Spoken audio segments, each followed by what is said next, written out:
Job done for Ryan Garcia, who stopped Oscar Duarte in the 8th round. The majority of fans in the Toyota Center going home happy, as is Ryan Garcia, who now moves on to big fights in the 140-pound division. Will it be Romero? Does he fight the winner, I dare say, of Devin Haney Regis program? Whatever he does, Ryan Garcia is back, and you can see how happy he is there alongside Akamarek. Showtime, Shawn Porter, Chris Mannix in the studio with us. Guys, I always felt like I saw 3 different versions of Ryan Garcia in that fight. I saw the guy on the back foot running. I saw the guy who was trying to do the Mayweather shoulder roll to some success and some maybe not success. What did you make of that performance? Yeah, you're right. I think there were three versions of him tonight. All 3 versions, I think they played their role accordingly. I don't think it was planned that way, which I think is kind of a testament to his athleticism and then also his mental fortitude as well. And I think at the end of that fight right there, where he caught that left hook, it only took him a minute or a moment to see that Duarte was light on his feet, and he went after it right there. So I mean, still seeing he still has the killer instinct, and seeing that he can think himself through the fight as well. Impressive comeback fight for him. 3 versions of Ryan Garcia, but only one that really matters. The speed is still there, the power is still there, and I'm going to tell you, Shawn, you know this as a fighter, the shot that gets you the worst is the shot you don't see coming. And the first shot that buckled the legs of Oscar Duarte was one that he didn't see coming. I mean, right there, perfect point right there. All of the hooks and right hands that were landing throughout the fight, they had no effect on Duarte. At least it seemed that way.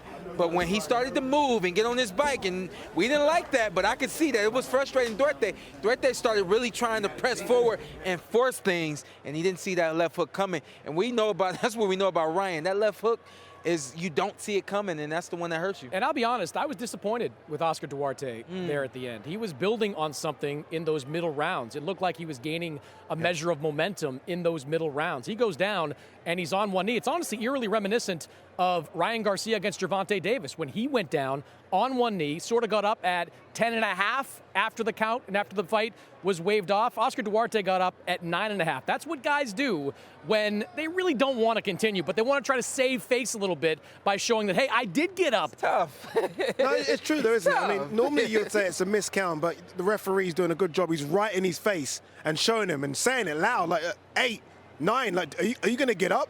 He gets up at 9.5, and you know you get up at 9.5, the fight's going to be waved off. Let me say this. He was hurt to the head. I mean, we could tell that he was distorted. When he's down, he may, even though the ref is right there in his face, he may be behind that count thinking that, when he's in his face, 8, 9, he may have been in his mind thinking it's 6, 7, and it just was. But to your point, I do believe that he didn't have any intentions on getting up. I mean, a referee can't get close to the net, can he, to make sure you know where the count's at? Every time I see a guy protest after, getting up at 9.5, it just feels so disingenuous to me. It just because feels you're like supposed to get up at 7 or 8. No, like 8. You hear 8 and you're up. Even like 9 and you're up. The referee had said 9 and was still going, and then Oscar Duarte got up. Look, he was hurt. Ryan Garcia is one of the biggest punchers in these lower weight classes. He was badly hurt. He couldn't get up from those kind of shots. Real quick, I just want to make this is the new standard, all right? If you're not up by 7, don't get up. That means at that point, don't get up. You really don't want to get up. Yeah. Ryan, I guess from round 4 onwards, on the back foot, some might say on the bike, right? He's moving around, he's causing problems for Oscar Duarte. Again, something we haven't really seen from Ryan, that kind of back foot, almost running away style fighting. What did you make of it? Yeah, it was effective. Yeah. Because Duarte swinging and missing, and one thing I thought about Duarte was you got to defeat him mentally. Well, how do you do that? You make him miss the big shots. You don't allow him to feel victory. If he can't feel victory, he's going to get frustrated, keep forcing it, keep looking for it, and you pay for it right there. Well, the reality is that at this new weight class, Ryan Garcia might have to do a lot of that. I mean, you're going up against some big guys, bigger fighters. The natural weight and size advantage you had at 135 pounds just maybe doesn't exist anymore. If you're talking about taking on the top guys like a Regis Prograis or now a Devin Haney, Teofimo Lopez. We showed the list earlier. These are big guys at 140 pounds. So this style of fighting where Ryan's fighting more off the back foot, more as a counterpuncher, that may become more of a part of his game plan than it's ever been in the past. Yeah, should we hear more from Ryan Garcia? I know you spoke with him in the ring, but Sibley Scholes is in the locker room with Ryan Garcia now. All right, I'm here with the champ, a successful return to the ring with a knockout. You've had a little bit to soak it in. I know we're bombarding you already, but how do you feel so far being back here in the locker room? I feel good. You know, it's just another victory. I just want to get my rest, shower up, and get to some fun. When a fight like this happens for you, are you reliving it right now in your mind, or is it just like, let's move on to the next? Just let's move on to the next. You know, I'm just ready to continue on my ascend to trying to become a champion, a world champion at 140. So that's where my focus is at. When they called that fight, whose eyes were you locked in with first, or where were you? Where was no idea. I went everywhere. So we got to replay that tonight. Yeah. Okay, now listen, you got the KO. It's on to bigger things, more things for you. What are we doing tonight to celebrate this win? I don't even know, to be honest. You can't even think about it yet. I'm not even thinking about it. I just want to get some rest and get to showering. Before we get out of here, anything you want to say to anybody and say hello? Shout out. Shit, I don't know. Shout out to the fam, baby. There you go. Champ is in the building. He's going to go take a shower. Back to you guys. One word answer from both of you. Next opponent, who? Rolly. Rolly? Ooh, I like it. For me, I like Teofimo. I like it. You're going straight for the smoke. No Teofimo warming up. Let's go straight there. He's on the podcast. He said that they talked about that fight. I think it's a good fight for both guys, and that's probably the biggest money fight to be made at 140 right now. Yeah, indeed. Another big money fight is next week, right? Live on DAZN pay-per-view. Devin Haney going up to the super lightweight division. He's first person on that weight class as Regis Prograis. Now that's a big fight, 140 pounds.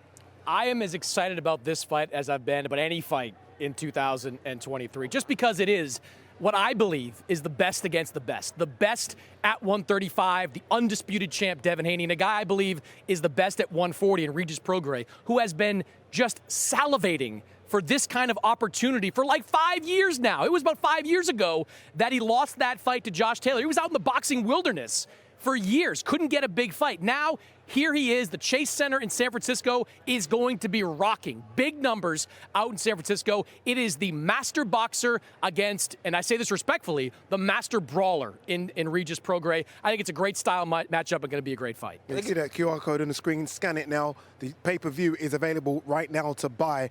Remember, it is live on DAZN. Can you see that, Sean? You were going, can you see that? Sean already scanned earlier. He's good to go. Yeah, it is good. USA it and looked Canada. like me right there on the other side of that. Oh, okay. Doesn't that kind of look like me, Haney, right there? Well, maybe Sean's talking about a comeback fight there.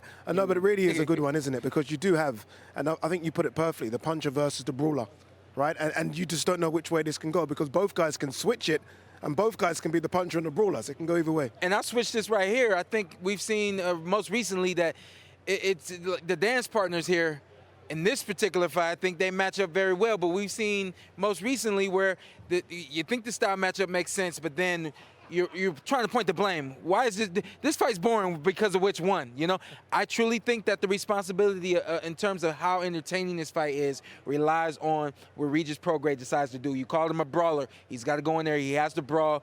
He has to throw, not care about that speed, cut off the ring, and get after Devin Haney, make Devin Haney very uncomfortable. I think if he's not doing that, we get a one-sided fight, and that's not what we expect. So, I think Devin Haney's got to avoid that kind of fight at all costs. Look, one of the tricks that opponents of Devin Haney have tried before fights is to lure him into a fist fight, calling him pillow-fisted, say he can't knock guys out, no power.